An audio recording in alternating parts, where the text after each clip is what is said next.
Oi pessoal, hoje eu vou comentar um caso de um aposentado do INSS que tinha uma série de empréstimos consignados e, enfim, alguns que também não eram consignados e que a gente acabou conseguindo nessa ação judicial tanto a limitação dos empréstimos dele para 30%, porque extrapolavam bastante a margem permitida para esse tipo de empréstimo.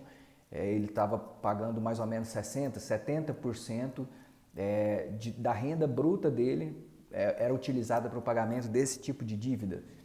E no curso dessa ação, a gente também questionou alguns contratos da Crefisa, que são conhecidos já no meio aí jurídico por cobrar taxa de juros fora de qualquer realidade.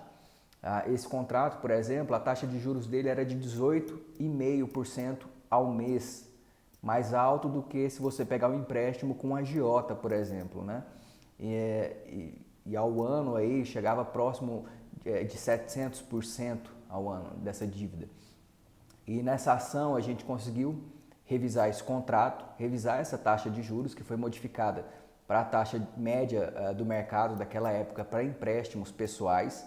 E depois que isso foi decidido, que foi mantido depois da análise dos recursos, chegou a um momento que era necessário fazer a liquidação desse valor. Ou seja, a gente precisava descobrir qual que era a taxa de juros média do Banco Central. Só que antes do banco propor esse procedimento, ele já fez logo o cumprimento de sentença buscando com que o nosso cliente fizesse o pagamento da dívida com a taxa de juros que ele encontrou de mais ou menos 2,5% ao mês, trocando 18,5% por 2,5%, mas o banco ainda queria que ele pagasse multa, que ele pagasse juros moratórios, que ele pagasse todas as penalidades. Quando o juiz recebeu esse pedido, ele mandou o nosso cliente pagar, nós recorremos disso, o juiz não modificou a decisão dele e aí nós recorremos então para o Tribunal de Justiça. O desembargador, quando recebeu esse recurso que fizemos, ele concedeu uma medida liminar, reconhecendo que, pelo menos a princípio, realmente o banco pulou uma fase do processo por não ter feito a liquidação já partido para o cumprimento de sentença.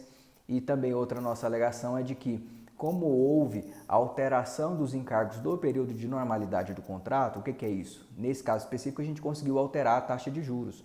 Então, não existe mora do cliente, ele não estava inadimplente, porque ele deixou de pagar essas parcelas por culpa da empresa por cobrar juros abusivos. E isso é uma questão já muito decidida na Justiça, que há descaracterização da mora quando os encargos do período de normalidade contratual são alterados. Esse recurso ainda vai ser julgado definitivamente, mas a possibilidade de sucesso em relação ao mérito é grande também. Mas o que é mais importante de dica que eu trago aqui é o seguinte: esse tipo de contrato, principalmente feito com a Crefisa, geralmente tem juros muito altos e que, se você conseguir alterar esses encargos do período de normalidade, mesmo que você tenha deixado de pagar as parcelas, né, desse contrato, você na verdade não está errado, você não está em mora, porque quem fez essa abusividade do contrato, que tornou ele impagável, foi a própria empresa, no caso a própria instituição financeira, tá bom? Até mais.